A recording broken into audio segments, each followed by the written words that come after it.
Hi again, science students. In this video we're going to discuss ammeters and voltmeters. We're going to look at the way they're designed, why they're designed the way they are, and how they fulfill their purpose. How do they function? Okay, so here, A for ammeter. This is the symbol for an ammeter, which measures current.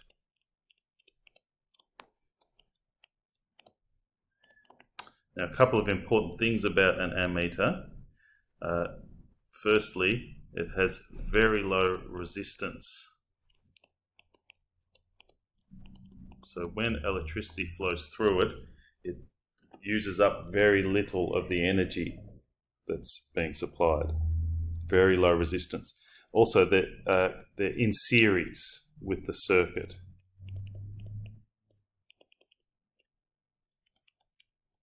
So those are two important points about ammeters. So why do they have very low resistance, and why are they in series with the circuit? We look here at this circuit here, we can see that current will come and flow from the cell into the ammeter, through this resistor and back again. It's in series with this resistor and cell. So what is an ammeter for? Well, it's there to measure current. Let's think of a different example. Let's say that you were next to a river or a creek and you saw it was flowing and you wanted to feel how fast the current was. Well, you might put your hand into the water. So clearly, in order to feel how fast the river's flowing, your hand needs to be in the river. Now, in a circuit like this, an electrical circuit, we have electrons flowing, and it's a bit like the ammeter needs to be able to feel those electrons. It needs to have those electrons passing through it in order to determine or measure how fast those electrons are flowing. Of course, we talk about electrons flowing. We call it conventional current, which flows in the opposite direction. But essentially, there's this movement, this physical flow through the circuit, and the ammeter needs to be in series with the circuit for that to occur.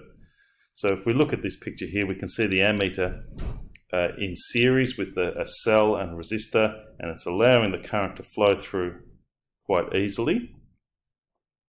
Okay, so it needs to be in series with that circuit for that to occur. If we were to remove it from the circuit,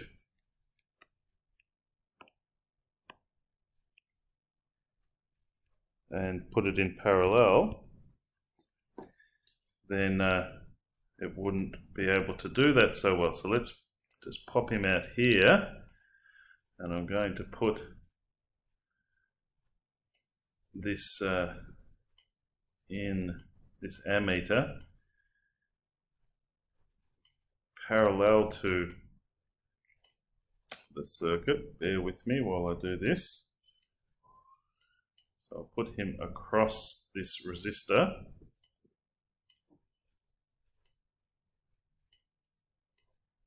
Okay, then I'll redo the circuit. Now you can see that in this case, the ammeter not being in the circuit, or not being in series with the circuit rather, is causing all sorts of trouble, because now the current is coming to this point and saying, well, why would we flow through this resistor when we can flow through an ammeter instead? Okay, so it's totally changing the circuit. This ammeter must be in series with the circuit, otherwise it will totally change the nature of that circuit. So that is how the ammeter works. Let's put him back in series with the circuit now. Just make it a little easier to see. That'll do. And we can see now that the circuit is flowing, or the current is flowing through the circuit as it was before. And the ammeter is really doing nothing to this circuit except just measuring the flow of current through it. All right? Now let's talk about a voltmeter. Voltmeters measure voltage.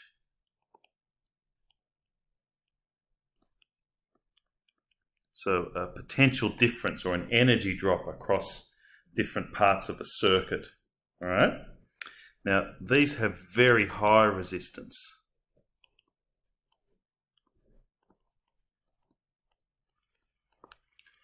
And you might notice here that it's actually in parallel with the circuit.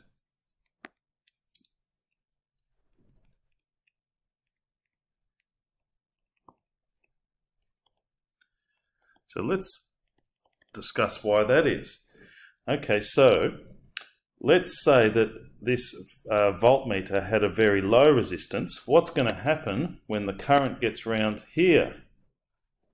It's going to come to this point, and like before with our ammeter with a very low resistance, it's not going to want to go through the resistor. It's going to say, no way, I'm not doing that. I'm going to go through this path of least resistance.